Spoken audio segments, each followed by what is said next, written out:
कहताने बाबूजी ना रहे दे हम घर में,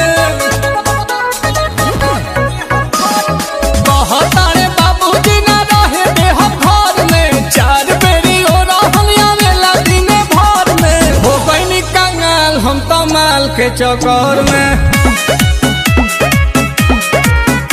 अरे हो गईनी कंगाल हम तो माल के चक्कर में।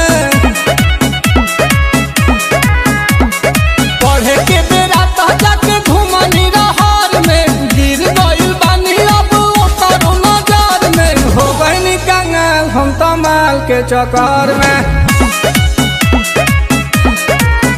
अरे हो गईनी कंगाल हम तो माल के चक्कर में।